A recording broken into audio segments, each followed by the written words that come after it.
Hey everyone, it's Emily from Bow and Branch. I'm back again. We're going to do chapter 4 through 57 from Maggie Steifvater's The Scorpio Races with permission from Scholastic, so thank you very much, Scholastic. As always, make sure that you check the description box underneath the video for your discussion questions for this section, and don't forget to log your reading time on our Detroit 313 Reads Challenge. It totally counts listening to these videos or watching them as reading time. So here's chapter 54. Sean. The next day is bitter and ruthless. The wind races around the horses' feet and makes them wild. Overhead, clouds like ragged breath flee in front of the cold. There's a grey ocean above and below us. I meet Puck at the head of the cliff road. She frowns when she sees me. I know my face must be a wasteland of fatigue after last night. Her hair is held down by a lumpy knitted hat, but a few strands snap across her face. The vendors are struggling to keep their tents from flying away. The riders heading down the cliff path endeavour to keep their mounts from doing the same. Puck tugs down the edge of her hat with one hand. Something nearby creaks and groans in the wind. Dove tosses her head. I see terror in her wide eyes. Take Dove home, I tell her. This isn't a day to be on the beach. There isn't any more time, she replies. I thought you said I should get used to the beach. There's no more time.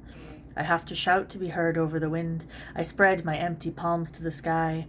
Do you see car in my hands? This isn't a beach you want to get used to. Killing sands. That's what my father called a day like today. Today the riders would die because they didn't know, or because they were desperate, or because they were foolishly brave. Puck frowns at the cliff road. I see her uncertainty in the wrinkle between her eyebrows. If you trust me on anything, don't risk today. You're ready as you'll ever be, I say. Everyone else is robbed the extra day too. She bites her lip in dark frustration, looks at the ground for a moment, and then, like that, she's done. It is what it is, I reckon. Is Tommy Falk down there? I don't know. My interests don't lie with Tommy Falk. Hold, Dove, she says, when I can't answer to her satisfaction. I'm going to see him if he's down there. I don't want her on the beach on a horse or off it. I'll go look for him. Take her home. We'll both go, Puck says. Wait a moment. I'll get Elizabeth to tie her behind the booth. Don't move. I watch Puck make her way back to the Fathom & Sons booth and get into a spirited discussion with one of the sisters who tends it. That's a poor match, Sean Kendrick, says a voice at my elbow. It's the other sister from Fathom & Sons, and she follows my gaze to Puck. Neither of you are a housewife. I don't look away from Puck. I think you assume too much, Dory Maud. You leave nothing to assumption, Dory Maud says. You swallow her with your eyes. I'm surprised there's any of her left for the rest of us to see. I shift my glance to her. Dory Maud is a hard-looking woman, clever and industrious, and even I know from my perch at the Malvern Yard that she could fight the strongest man on the island for the last penny in his pocket. And what is she to you, then? Dory Maud's expression is canny. What you are to Benjamin Malvern, only less salary and more affection. We both look back to Puck, who has won the battle with Elizabeth and ties Dove behind the booth. This ill wind throws both the ends of her hair and Dove's mane to and fro. I remember the feel of Puck's ponytail in my hand, the heat of her skin when I tuck her hair down into her collar. She doesn't know any better, Dory Maud says. What a girl like her needs is a man with both his legs on the land, a man who will hold her down so she doesn't fly away. She doesn't know yet that someone like you looks better on the shelf than in your hand. I can hear in her voice that she means no cruelty by it, but I say, someone to hold her down just as you are held. I hold myself down, snaps Dory Maud. You and I both know what you love, and those Races are a jealous lover. I now hear in her voice that she knows this firsthand, but she's pegged me wrong, because it's not the Races that I love.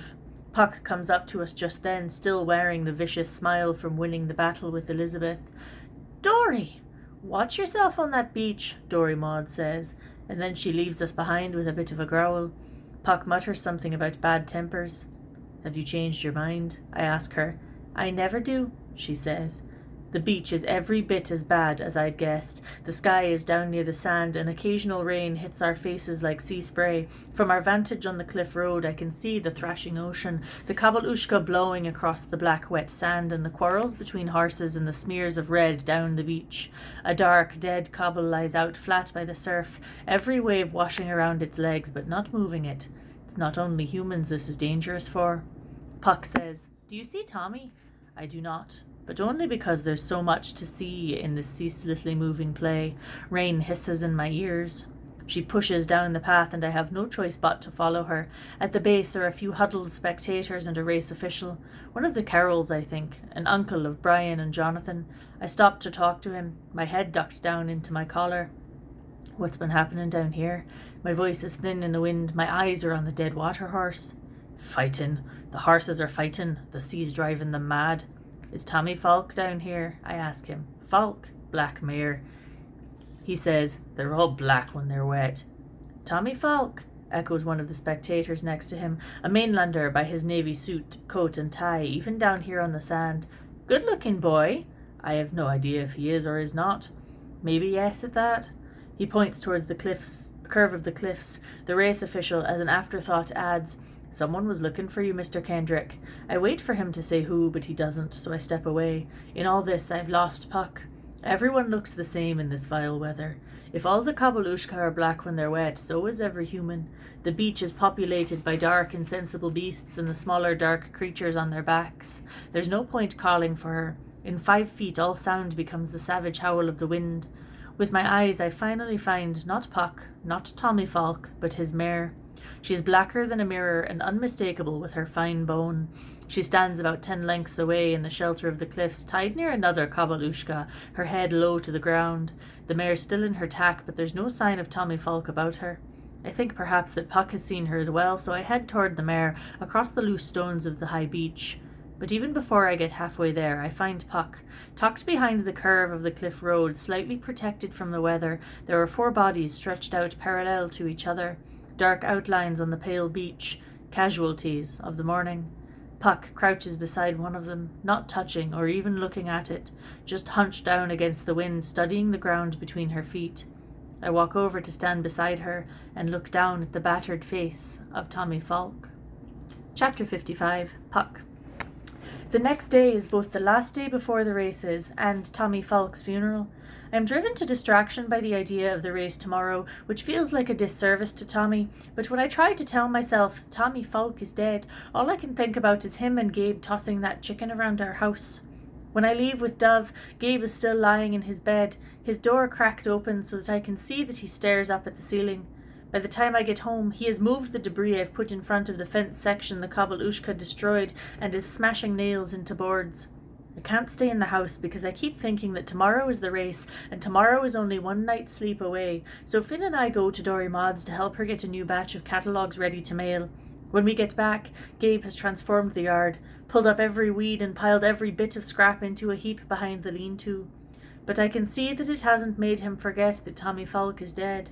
When we walk into the yard, he looks at us for half a minute before his face changes into something like recognition. His hands are shaky, and I make him eat something. I don't think he's stopped working all day. As afternoon turns to evening, Beach Grattan arrived, and he and Gabe exchange a grim-lipped greeting. Then we're dressed and off to the western cliffs. Gabe doesn't tell us much about Tommy Falk's funeral, only that the Falks are old Thisbe, and that means that the funeral will involve neither St. Columba nor Father Mooneyham, but will instead take place on the rocks by the sea.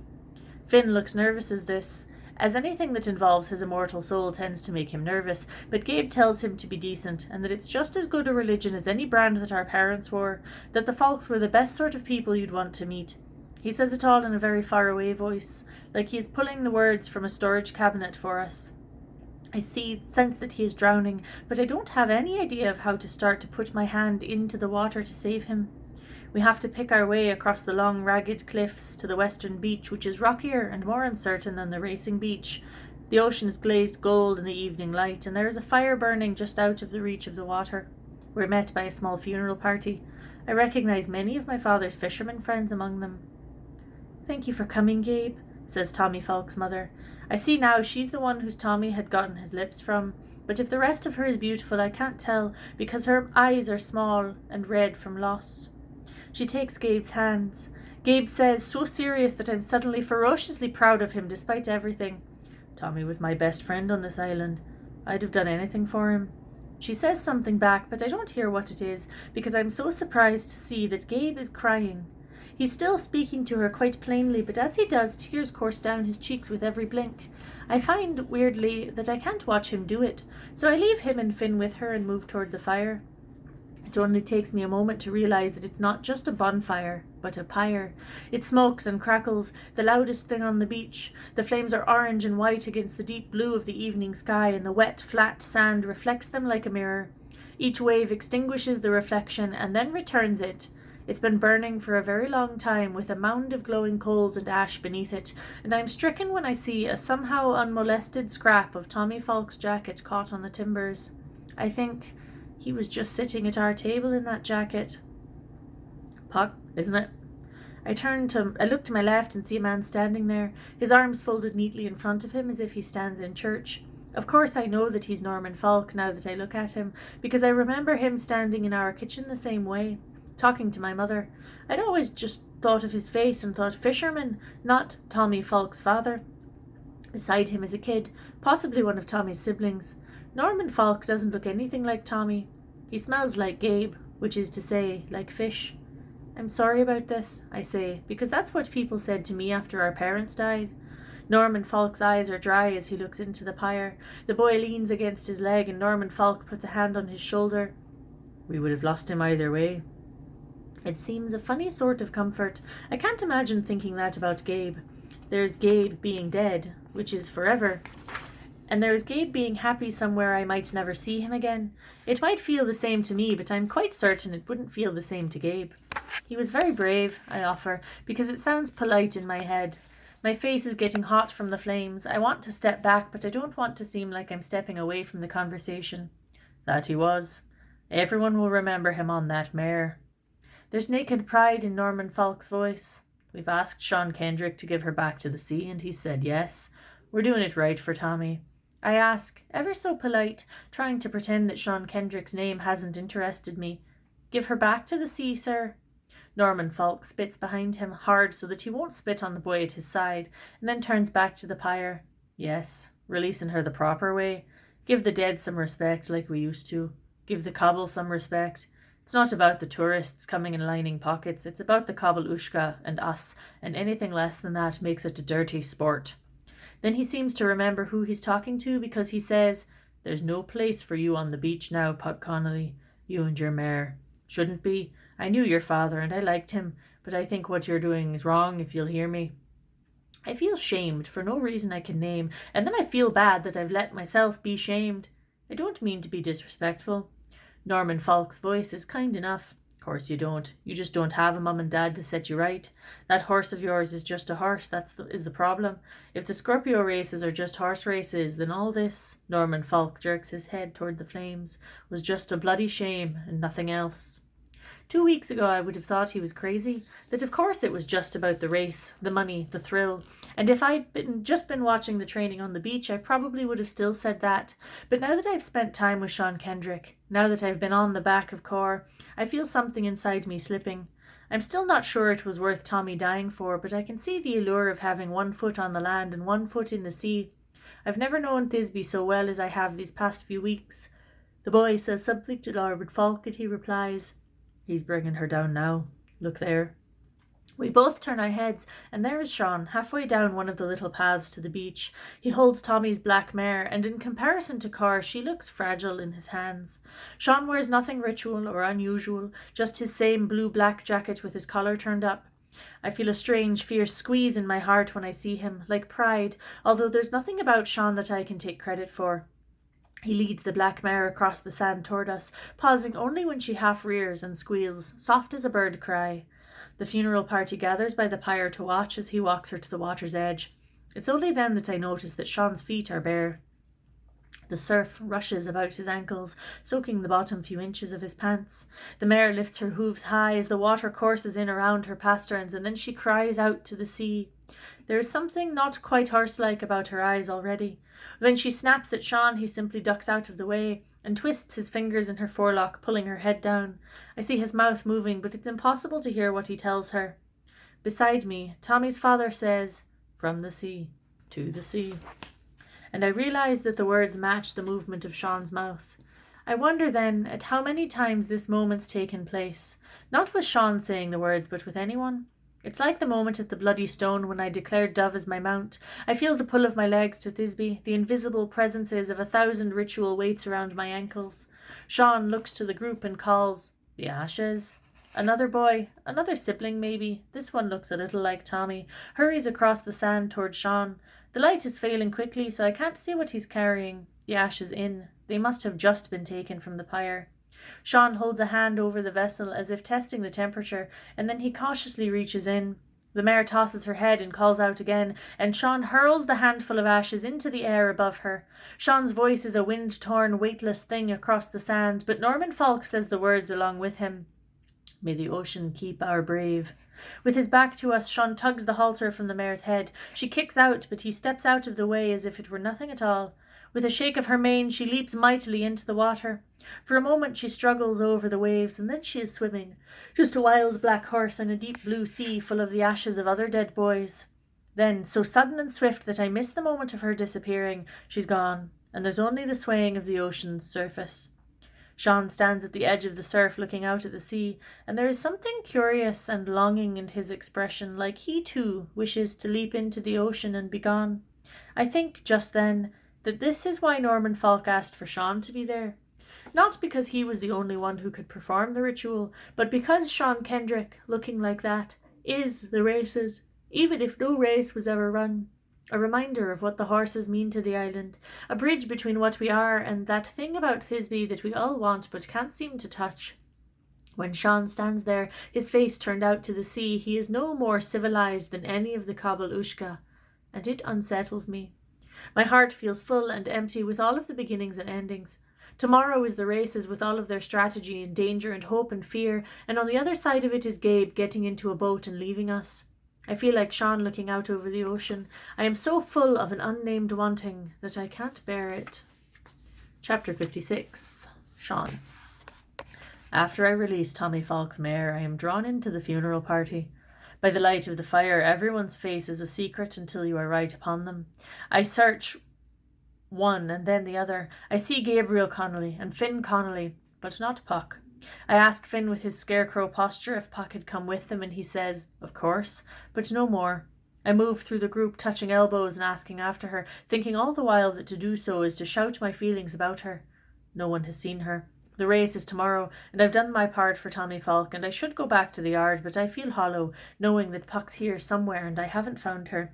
I need to find her, and the distance in the needing disquiets me. For a long moment I stand on the rocks, imagining where she would be, and then I climb back up the cliff path. The ground is dark here, but here, closer to the sky, the evening air is still dark and red. Somewhere on Thisbe it must be night, but here we still have a whisper of the evening sun, far away across the western sea. I find her there at the top of the cliff, facing the horizon. Her knees are pulled up to her chin, and her arms wrapped around them. She looks like she's grown from the rocks and dirt around her. Though she hears my footsteps, her eyes keep searching the sea. I draw myself up next to her and look at her profile, making no effort to disguise my attention here, when there is only Puck to see me. The evening sun loves her throat and her cheekbones. Her hair, the colour of cliff grass, rises and falls over her face in the breeze. Her expression is less ferocious than usual, less guarded. I say, "Are you afraid?" Her eyes are far away on the horizon line, out to the west where the sun has gone but the glow remains. Somewhere out there are my Kabalushka, George Holly's America, every gallon of water that every ship rides on. Puck doesn't look away from the orange glow at the end of the world. Tell me what it's like. The race. What it's like is a battle, a mess of horses and men in blood, the fastest and strongest of what is left from 2 weeks of preparation on the sand. It's the surf in your face, the deadly magic of November on your skin, the Scorpio drums in the place of your heartbeat. It's speed if you're lucky. It's life and it's death, or it's both, and there's nothing like it. Once upon a time, this moment, this last light of evening, the day before the race, was the best moment of the year for me. The anticipation of the game to come, but that was when all I had to lose was my life. There's no one braver than you on that beach. Her voice is dismissive. That doesn't matter. It does. I meant what I said at the festival. The island cares nothing for love, but it favours the brave. Now she looks at me. She's fierce and red, indestructible and changeable, everything that makes Thisbe what it is. She asks, "Do you feel brave?" The mare goddess had told me to make another wish. It feels thin as thread to me now, that gift of a wish. I remember the years when it felt like a promise. I don't know what I feel, Puck. Puck unfolds her arms just enough to keep her balance as she leans to me, and when we kiss, she closes her eyes. She draws back and looks into my face. I have not moved, and she barely has, but the world feels strange beneath me. Tell me what to wish for, I say. Tell me what to ask the sea for. To be happy. Happiness. I close my eyes. My mind is full of core of the ocean of Puck Connolly's lips on mine. Don't think such a thing is had on Thisbe, and if it is, I don't know how you would keep it. The breeze blows across my closed eyelids, scented with brine and rain and winter. I can hear the ocean rocking against the island, a constant lullaby. Puck's voice is in my ear. Her breath warms my neck inside my jacket collar. You whisper to it what it needs to hear. Isn't that what you said? I tilt my head so that her mouth is on my skin. The kiss is cold where the wind blows across my cheek. Her forehead rests against my hair. I open my eyes and the sun has gone. I feel as if the ocean is inside me, wild and uncertain. That's what I said. What do I need to hear? Puck whispers that tomorrow we'll rule the Scorpio races as king and queen of Skarmouth, and I'll save the house, and you'll have your stallion. Dove will eat golden oats for the rest of her days, and you will terrorize the races each year, and people will come from every island in the world to find out how it is you get horses to listen to you. The piebald will carry Mott Malvern into the sea, and Gabriel will decide to stay on the island. I will have a farm, and you will bring me bread for dinner. I say, that is what I needed to hear. Do you know what to wish for now? I swallow, but I have no wishing shell to throw into the sea when I say it, but I know that the ocean hears me nonetheless. To get what I need. Chapter 57. Puck. It used to be that before Dad went onto the boat, the house would be alive with movement. Even if he left early in the morning or late at night to follow the shoals and the tides, Mum would be up baking things for him to take with him, and Gabe would be sitting in his room making certain he packed his razor, and Finn and I would be clutching his legs or climbing into his bag or getting into Mum's flour. The day that they both went out together, it was me baking for them, and Gabe watching what Mum packed, and Finn sulking, unhappy that they were leaving. Now, the morning of the Scorpio races, I feel like I'm the one going out on the boat. Finn's anxiously checking my pack, and Gabe's polishing my boots, and I'm tugging my hair into a ponytail and thinking, is this really worth it? We can afford to be inefficient. The morning is dominated by the shorter, less serious races, and so I won't have to be out there with Dove until the early afternoon. At one point, I reach into the biscuit tin, meaning to get some money just in case I need to buy something for Dove. My fingers touch the cool bare bottom of the jar. We've finally used it all. As if I needed the reminder of why I was racing. Nerves creep along the back of my neck. When I finally head out, Finn says that he will bring me lunch. Not that I can imagine ever eating, as my guts are a bed of snakes, which makes for poor digestion. And Gabe follows me out of the house. Puck, he says, don't do this. He leans over the fence and watches me toss Dove's girth over the back of her saddle. He looks a lot like Dad now, in this light, since he hasn't been sleeping and he's got the lines under his eyes. He's starting to look a little like one of the fishermen with the crinkled corners of their eyes. I think it's a little late for that. I look over Dove's back at him. Tell me how else I get to save the house and I'll stay home. Would it be so bad to leave this house? I like it. It reminds me of Mum and Dad, and it's not even about the house. You know the first thing to go if we don't have it. Dove, I can't. I stop and busy myself rubbing a smudge off the saddle. She's just a horse, Gabe says. Don't look at me like that. I know you love her, but you can live without her. You can get jobs here and I'll send money back and it'll be okay. I bury my fingers in Dove's mane. No, it won't be okay. I don't want to just get a job and work and be okay. I want Dove and I want to have space to breathe, and I don't want Finn to have to work at the mill. I don't want to live in a closet in Skarmouth with Finn in a separate little closet in Skarmouth getting old. The next year I'll have made enough that you can come to the mainland too. There are better jobs there. I don't want to come to the mainland. I don't want a better job. Don't you get it? I'm happy here. Not everyone wants to leave, Gabe. This is where I want to be. If I could have Dove and my space and a sack of beans, I'd call that enough. Gabriel looks at his feet and works his mouth the way he used to when he and Dad would get into it, and he didn't like the corners he was being pushed into. And that's worth dying for. Yeah, I think it is. He works a loose splinter at the top of a board. You didn't even think about it. I don't have to. How about this? I won't race and you'll stay here. But as I say it, I know that he'll say no and that I'd race anyway. Puck, Gabe says. I can't. Well, I reply, pushing the gate open and leading Dove out past him. There you go. But I don't feel angry about it. There's the old sting, but no surprise. It feels like I've known all along, ever since I was little, that he was going to leave, and I'd just been ignoring it. I think Gabe knew, too, when he started this conversation, that there was no way he'd keep Dove and me off the beach. It was just something we both had to say. As I pass by, Gabe snags my arm. Dove amiably stops as he pulls me into a hug. He doesn't say anything. It is like any number of hugs he's given me growing up, when the 6 years of difference between us was a canyon, me a child on one side, him an adult. I'll miss you, I say into his sweater. For once it doesn't smell of fish. It smells of the hay that he moved for me the night before and the smoke from the funeral pyre. Sorry that I made such a hash of things, he says. I should have trusted you both more. I wish that he'd said it before he was sad and scared. But I'll take it now. Gabe lets me go. I'll go find where they're handing out the race colours. He looks at me.